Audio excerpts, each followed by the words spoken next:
आपको 25 के 25 क्वेश्चन कराने वाला हूं। इन 25 क्वेश्चंस में सारे क्वेश्चंस आपके एग्जाम में मिलेंगे। 4-4 6-6 नंबर के हैं, मिस मत कर देना और इस बार भी ये क्वेश्चन एग्जाम में मिलेगा। Welcome back to the channel बच्चों, आई होप सब बढ़िया होंगे। एंड बच्चों आज आपके लिए बहुत ही इंपॉर्टेंट वीडियो लेकर आया हूं, क्योंकि इस वीडियो में मैं आपको बताने जा रहा हूं बहुत ही ज्यादा इंपॉर्टेंट क्वेश्चंस, वो क्वेश्चंस जो एग्जाम में आने ही आने हैं, 110% आने हैं। तो इन क्वेश्चंस को करके जरूर जाएं। अगर आपने अभी तक कुछ भी नहीं पढ़ा या फिर पढ़ भी रखा है तो अभी भूल रहे हो, अभी टाइम है। ये सारे क्वेश्चन टोटल आपको 25 के 25 क्वेश्चन कराने वाला हूं। इन 25 क्वेश्चंस में सारे क्वेश्चंस आपके एग्जाम में मिलेंगे। तो आइए फटाफट देखते हैं वो कौन से क्वेश्चंस हैं जिन क्वेश्चन को करके हम अपने अच्छे मार्क्स लेकर आ सकते हैं सिर्फ एक दिन में। एक दिन में वो क्वेश्चन पढ़ेंगे एंड देन हम मार्क्स गेन करेंगे। चलिए देखते हैं। तो मोस्ट इंपोर्टेंट क्वेश्चंस वो कौन से हैं? पहला, explain central problem of an economy. बेटा मैं आपको बता रहा हूं chapter number first micro economics में से आपका एक क्वेश्चन बनेगा जो वो है सेंट्रल मतलब सेंट्रल प्रॉब्लम बताना है ऑफ एन इकोनॉमी में, जिसके अंदर 3 क्वेश्चन है, what to produce, how to produce, for whom to produce. तीनों में से कोई भी क्वेश्चन आएगा। आपको ज्यादा नहीं पढ़ना है, जो बता रहा हूं सिर्फ वही क्वेश्चन करके जाने हैं। 25 के 25 क्वेश्चन करके जाने हैं, जिससे आपको ज्यादा पढ़ने की जरूरत नहीं पड़ेगी। और उसके बाद तीनों में से कोई भी एक पॉइंट आएगा, आपको सिर्फ एक्सप्लेन करना है। ये नहीं आया तो आएगा PPC curve is downward sloping. भैया पीपीसी कर्व डाउनवर्ड स्लोपिंग होता है क्योंकि इसकी प्रॉपर्टीज होती है। आपको पढ़ के जाना है कि पीपीसी कर्व की क्या प्रॉपर्टीज होती हैं, प्लस इसके ऊपर क्वेश्चन आ सकता है कि फ्लड आ गया या कोई सुनामी आ गई, उसकी वजह से पीपीसी पे क्या इंपैक्ट पड़ेगा, मतलब वो राइटवर्ड शिफ्ट होगा, लेफ्टवर्ड शिफ्ट होगा। ये वाला आप क्वेश्चन पढ़ के जाएंगे। एंड उसके बाद फिर आते हैं चैप्टर नंबर 2 कंज्यूमर इक्विलिब्रियम। ध्यान से सुनना, बहुत ही इंपॉर्टेंट क्वेश्चन है क्योंकि ये एग्जाम में क्वेश्चन मिलेगा। 4 से 6 नंबर का क्वेश्चन आपको मिलेगा एग्जाम में। Explain conditions. कंडीशन किसकी? कंज्यूमर इक्विलिब्रियम की। कंज्यूमर इक्विलिब्रियम की कंडीशन बतानी है mx px my/py।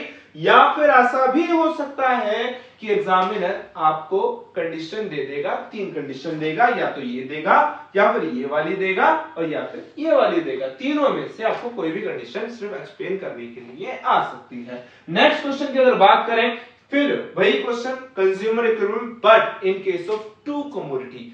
2 कमोडिटी के केस में कंज्यूमर को इक्विलिब्रियम कहां पर होगा अगर वो क्वांटिटी कंज्यूम कर रहा है। तो ये वाला क्वेश्चन पढ़ के जाएंगे 6 मार्क्स का। And next other question is, अच्छा इसको और दूसरे कितने तरीके से पूछा जा सकता है? तो how consumer consumes only 2 goods but that he get maximum satisfaction.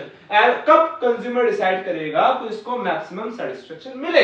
तो ये भी आपको देखना पड़ेगा। मतलब अलग, मतलब देखो क्वेश्चन का मतलब कुछ भी हो, आंसर हमें यही लिखना है। मतलब ये 2 क्वेश्चन इस तरीके से पूछे भी जाते हैं तो आपको यही आंसर लिखना है। नेक्स्ट है consumer equilibrium with the help of indifference curve. ये क्वेश्चन मैंने आपको लास्ट वाली वीडियो में भी बताया था कि एक डायग्राम जो आपने पढ़ा है IC1, IC2, IC3, IC2 पर मैक्सिमम सेटिस्फेक्शन मिलती है, कंज्यूमर को इक्विलिब्रियम मिलता है, तो वो आपको बताना with the help of indifference curve. And उसकी प्रॉपर्टीज भी पूछने के लिए आ सकता है। Higher IC gives higher satisfaction, या फिर 2 IC never intersect to each other, IC curve converge to the origin. ये इसकी प्रॉपर्टीज हैं जो पूछ सकता है। उसके अलावा फिर मैं बात करूं नेक्स्ट कंडीशन।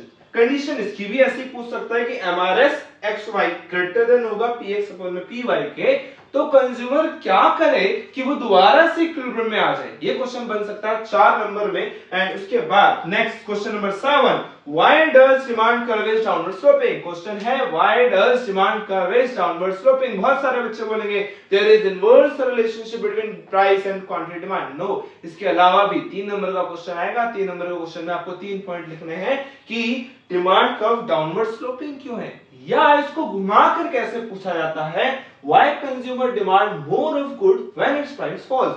कब कंज्यूमर डिमांड ज्यादा करता है, जब इसके प्राइस फॉल्स होने लगते हैं। मतलब क्वेश्चन सेम है, बस पूछने का तरीका अलग कर दिया है। क्वेश्चन नंबर 8 की अगर बात करूं तो explain the effect of increase in income. भैया अगर इंक्रीज हो जाती है इनकम तो किस पर इफेक्ट पड़ेगा? Explain the effect of increase in income in case of normal goods. Normal goods कौन से होते हैं? वो गुड्स जिनमें इनकम इफेक्ट पॉजिटिव होता है। तो ये क्वेश्चन आपको बताना है with the help of diagram. तो डायग्राम की प्रैक्टिस करके जाना, बिल्कुल डायग्राम गलत नहीं होने चाहिए अगर आपको अच्छे नंबर लाने हैं तो। Next question number 9, good x and good y are substitute. दोनों गुड्स क्या है? सब्स्टिट्यूट। कोई भी गुड्स हो सकते हैं, टी, कॉफी या फिर जेल पेन, बॉल पेन। तो goods x and goods y are substitute. Explain the effect of falling price of y on the demand of x. कि बोला अगर प्राइस y की फॉल हो जाए तो डिमांड x पे क्या इंपैक्ट पड़ेगा अगर वो सब्स्टिट्यूट गुड्स हुए।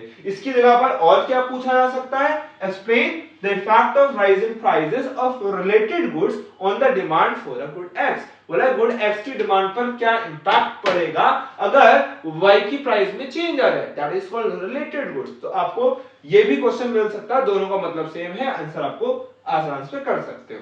डिफरेंस की अगर बात करें, क्वेश्चन नंबर 10, डिफरेंस किस में आ सकते हैं? इंफीरियर गुड्स, नॉर्मल गुड्स में डिफरेंस बताओ, या फिर कॉम्प्लीमेंट्री गुड्स, सब्स्टिट्यूट गुड्स में डिफरेंस बताओ। 3 से 4 नंबर का क्वेश्चन बनेगा, ज्यादा का क्वेश्चन नहीं है, 3 या 4 मार्क्स। 3 या 4 नंबर का क्वेश्चन बनेगा, ये आपको करके आना है। Next is difference between change in demand and change in quantity demand. इसको मैंने आपको बताया था कि डिफरेंस पढ़ना है आपको चेंज इन डिमांड और चेंज इन क्वांटिटी डिमांड में। एंड देन फिर आ गया relationship, question number 12। Question number 12 के दो पार्ट हैं, ए और बी। ए पार्ट में आपको पढ़ना है relationship between AC and MC, या फिर एआरएमआर, या फिर एसी एबीसी एंड एमसी, या फिर टीआर एंड एमआर। देखो ये दो रिलेशन आपको पढ़ने हैं एसी एंड एमसी में, दूसरा पढ़ना है एसी एबीसी एंड एमसी में, और तीसरा अगर आपको पढ़ना होगा तो AR and MR, TR and MR. इसमें इम्परफेक्ट कंपटीशन पढ़ना है आपको। कौन सा पढ़ना है? Imperfect competition, that's it.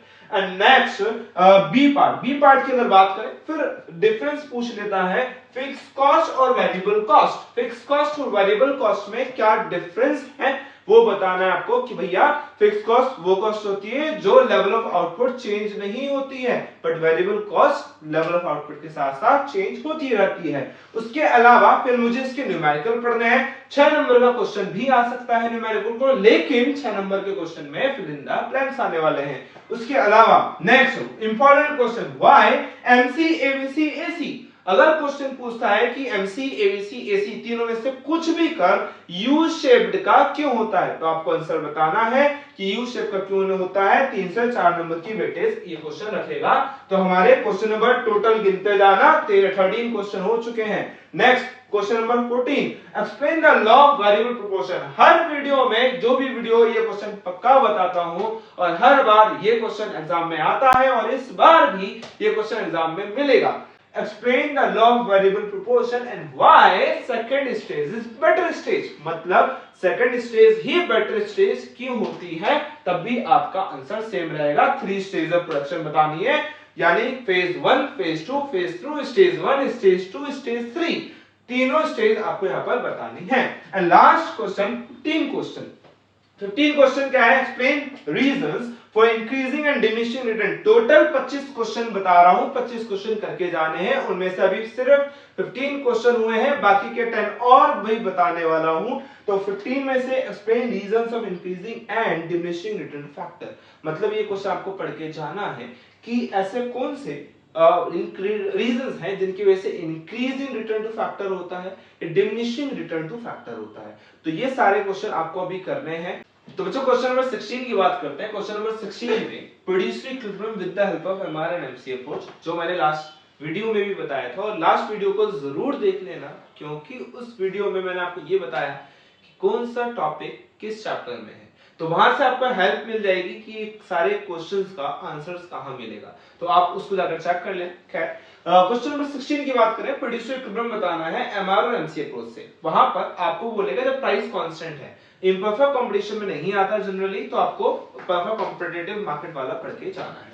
Next question number 17 question में आपको जो पढ़ के जाना है कि difference between change in supply and change in quantity supply. मतलब एक्चुअली में होता क्या है, जैसे डिमांड वाले टॉपिक था, सेम उसका अपोजिट है। जो डिमांड में क्वेश्चन आते थे, सेम उसी के अपोजिट क्वेश्चन सप्लाई में आते हैं। या तो वो सप्लाई में से बनेगा या फिर वो डिमांड में से बनेगा। तो आपको दोनों में से कोई भी टॉपिक पढ़ के जाना है, बट ये नहीं पता कि कौन सा आ सकता है, तो मैंने 25 क्वेश्चन में ही आपको ये भी क्वेश्चन डाल दिया है कि चेंज बताना है, डिफरेंस बताना है चेंज इन सप्लाई में और चेंज इन क्वांटिटी सप्लाई में। एंड उसके अलावा क्वेश्चन नंबर 18 की अगर बात करूं तो एक्सप्लेन इफेक्ट ऑन सप्लाई। कभी कभी क्वेश्चन ये भी आ जाता है और 4 नंबर में आ जाता है कि आपको कोई एक पॉइंट देगा और उस पॉइंट में आपको पूछेगा कि इससे सप्लाई पे क्या इंपैक्ट पड़ेगा। लाइक जैसे चेंज इन टैक्स, अगर टैक्स बढ़ा दिया या टैक्स कम कर दिया तो सप्लाई पे क्या इंपैक्ट पड़ेगा। सेम ऐसे ही change in price of input, अगर इनपुट का प्राइस, रॉ मटेरियल का प्राइस अगर बढ़ जाए तो सप्लाई पे क्या इंपैक्ट पड़ेगा, भी कॉस्टली हो जाएगा, सप्लाई कम हो जाएगी। And then change in technology, change in technology अगर अपग्रेड करेंगे तो प्रोडक्शन जो होगा पर यूनिट वो कम आएगा, सप्लाई बढ़ जाएगी। अगर बैकवर्ड टेक्निक लगाएंगे तो जिसकी वजह से ऑब्सोल्यूट टेक्नोलॉजी यूज करेंगे तो उसकी वजह से हमारी कॉस्ट ऑफ प्रोडक्शन बढ़ जाता है, सप्लाई कम हो जाती है। तो ये देखकर जाना, क्योंकि इसमें डायग्राम पर डिपेंड करता है और डायग्राम आपका सही होना चाहिए। क्वेश्चन नंबर, अच्छा इसी का 18 का बी पार्ट भी है। बी पार्ट में आपको क्या करना है कि इलास्टिसिटी ऑफ सप्लाई, तो इलास्टिसिटी ऑफ सप्लाई का क्वेश्चन भी आ सकता है, न्यूमेरिकल क्वेश्चन 4 नंबर में, या तो डिमांड में से पूछेगा या सप्लाई में से पूछेगा, बट पूछेगा जरूर। तो याद रखना, आप छोड़ नहीं सकते। डिमांड और सप्लाई एक जैसा ही है, फॉर्मूला भी एक जैसा है, तो आप कोई भी एक पढ़ना है, दूसरा अपने आप हो जाना है, ठीक है। और अच्छा नेक्स्ट अगर बात करूं क्वेश्चन नंबर 19 में आपको जो क्वेश्चन पूछा जाता है वो 2 क्वेश्चन बनेंगे 19 में से, क्योंकि टोटल जो वेटेज है वो ऑलमोस्ट 10 मार्क्स की है। उस 10 नंबर में पहला क्वेश्चन जो बनता है वो बनेगा आपका प्राइस फ्लोर या price ceiling. Price floor, price ceiling में से एक क्वेश्चन पक्का रहने वाला आपके एग्जाम में, और दूसरा जो क्वेश्चन बनेगा वो बनेगा expense shifting in demand and supply. मतलब यहां पर आपको क्वेश्चन में पूछेगा कि शिफ्टिंग करनी है किसमें, डिमांड में और सप्लाई में, तो शिफ्टिंग की वजह से क्या इंपैक्ट पड़ेगा, इफेक्ट क्या होंगे वो बताने। जनरली क्वेश्चन एक और बन सकता है 4 नंबर में, जो आएगा परफेक्ट कंपटीशन में से।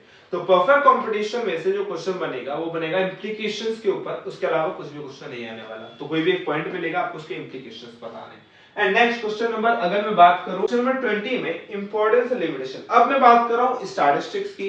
स्टैटिस्टिक्स में कौन कौन से क्वेश्चन आने हैं, तो मैं ज्यादा क्वेश्चन आपको इसमें नहीं बता रहा बच्चों, सिर्फ गिनती के 4 से 5 क्वेश्चन बताने जा रहा हूं, आपको वही टॉपिक पढ़ के जाने हैं। वो क्वेश्चंस क्या हैं, explain importance and limitation, chapter number 1 जिसमें आपको स्टैटिस्टिक्स पूछा गया है। आप में उसको 2 चीजें पढ़ के जानी है, एक इंपॉर्टेंस पूछ के जानी है, पढ़ के जाना है, दूसरा आपको इसके अलावा आपको इसके लिमिटेशंस। तो एक इंपॉर्टेंस, दूसरा लिमिटेशन, ये 2 चीजें पढ़ के जानी है और ज्यादा कुछ भी नहीं पढ़ना। नेक्स्ट इसका अगर बात करूं क्वेश्चन नंबर 21 में आपको बताना है difference between primary data secondary data, chapter number 2। Chapter number 2 में आपको ये बताना है कि प्राइमरी डाटा और सेकेंडरी डाटा में क्या डिफरेंस रहता है। तो यहाँ पर एक 3 से 4 नंबर का क्वेश्चन आता है, आपको ये भी पढ़ के जाना है। नेक्स्ट क्वेश्चन नंबर इसका बी पार्ट जो है वो है क्वालिटीज ऑफ गुड क्वेश्चनरी। एक अच्छी क्वेश्चनरी की क्या क्वालिटीज होती हैं, आपको ये बताकर जाना है। और इसके अंदर एक क्वेश्चन और पूछ लेता है NSSO, short note on SSO, 4 number का क्वेश्चन, आपको वो भूलकर भी छोड़ना नहीं है, आपको एक बार देख के जाना पड़ेगा। एनएसएसओ के ऊपर शॉर्ट नोट में क्वेश्चन आता है। एंड टेबल की अगर बात करूं तो टेबल में आपको पार्ट्स पूछ लिए जाएंगे कि आपको एक टेबल, इमेजिनरी टेबल बनानी है, उसमें उसके जो कॉलम होते हैं, रो होती है, तो जो टाइटल होता है, सब कुछ आपको उसको दिखाना होगा। अगेन 4 से 5 नंबर क्वेश्चन, 4 नंबर क्वेश्चन आ सकता है। एंड उसके अलावा इसमें आ सकता है कि difference of exclusive and inclusive series. कभी कभी क्वेश्चन में 3 नंबर का पूछ लेता है कि भैया एक्सक्लूसिव और इंक्लूसिव सीरीज में डिफरेंस बताओ, तो ये क्वेश्चन भी आपको पढ़ के जाना है। अब मैं बात करूं क्वेश्चन नंबर 23, 24, 25, 3 क्वेश्चन बाकी हैं। 3 क्वेश्चन देखते हैं, वो क्वेश्चन जिसमें सिर्फ न्यूमेरिकल आना है, जिसमें सिर्फ आपको न्यूमेरिकल पढ़ना है। तो क्वेश्चन नंबर 23 में 2 डायग्राम पढ़ के जाने हैं, उसी में से एक क्वेश्चन पक्का मिलेगा, या तो पाई डायग्राम का आएगा क्वेश्चन या फिर हिस्टोग्राम का आएगा। हिस्टोग्राम के सारे पढ़ के जाने, कोई सा भी आ सकता है। एंड पाई डायग्राम का आपको एक क्वेश्चन आएगा, नॉर्मली जनरली कभी-कभी 2 पाई डायग्राम भी दे देता है, बट एक भी कर लो कोई दिक्कत नहीं है। एंड क्वेश्चन नंबर 24 में न्यूमेरिकल कौन से पकड़ने हैं, न्यूमेरिकल्स में मीन, मीडियन, मोड। मीन में आपको 3 मीन दे रखे हैं, combined mean, arithmetic mean, weighted mean. Combined mean का क्वेश्चन आने के चांसेस हैं, जिसमें मेन और वीमेन वाला क्वेश्चन आने के सबसे ज्यादा चांसेस हैं, तो मेन एंड वीमेन वाला क्वेश्चन पढ़ के जाना। एंड उसके बाद मीडियन का क्वेश्चन, मिसिंग फिगर में एक में जिसमें वैल्यू f1 और f2 की वैल्यू 10 और 15 टीआरजे में क्वेश्चन मिल जाएगा, आप वो वाला क्वेश्चन देख लेना। ये वाला क्वेश्चन आने के चांसेस आपके ज्यादा रहेंगे, जिसका एक का आंसर f1 का आंसर 15 एंड सेकंड का 10 इसी के आसपास रहता है, 25 इसका टोटल निकलता है। तो ये वाला क्वेश्चन आप देख के चले जाना। एंड नेक्स्ट इसके अंदर लेस देन मोर देन, अगर कभी भी क्वेश्चन में लेस देन और मोर देन सीरीज दिखी है तो समझ जाओ उसके साथ आपको सीएफ दिया होगा, आपको सीएफ में देख के आपको फ्रीक्वेंसी निकालनी होगी। मोड की बात करो, एक क्वेश्चन करके जाना है कंटिन्यूअस सीरीज में, कभी कभी ग्रुपिंग मेथड भी आ सकता है, सिंपल भी आ सकता है, तो एक बार ग्रुप मेथड पढ़ के चले आना, ग्रुपिंग टेबल वाला पढ़ के चले आना। क्वेश्चन नंबर लास्ट 25, बहुत इंतजार कर लिया 25वां क्वेश्चन देखने के लिए। 25 क्वेश्चन क्या है, कोरिलेशन में आपको दो ही मेथड पढ़ के जाना है, कार्ल पियर्सन और स्पेयरमैन। कार्ल पियर्सन में भी शॉर्टकट पढ़ के जाओगे, कुछ भी बोले शॉर्टकट से आंसर निकाल देना, पॉइंट पे नहीं मिलेगा। स्पेयरमैन में रिपीटेड रैंक वाला करके जाना, क्वेश्चन अगर रिपीटेड रैंक वाला आ गया जिसमें फॉर्मूला बड़ा था, आप ये वाला करके जाना। ये सारे क्वेश्चन जो बता रहा हूँ 4-4 6-6 नंबर के हैं, मिस मत कर देना, ये अच्छे से पढ़ के चले जाना, इसी में से ही क्वेश्चन आपके मिलेंगे, वहां पर मिलेंगे क्वेश्चन। एंड इंडेक्स नंबर की अगर बात करूं तो इंडेक्स नंबर में आपको सिर्फ 3 चीजें पढ़ के जानी है, Laspeyres, pasture, Fisher. Laspeyres, pasture, Fisher करके चले आओगे, इसी में से क्वेश्चन बन जाएगा, 4 नंबर से 6 नंबर क्वेश्चन आ जाएगा। एंड अगर थ्योरी में आएगा तो थ्योरी में या तो सीपीआई के ऊपर पूछ लेगा, वो भी और में क्वेश्चन बनेगा, या तो सीपीआई में क्वेश्चन पूछ लेगा या डब्ल्यूआईपी में।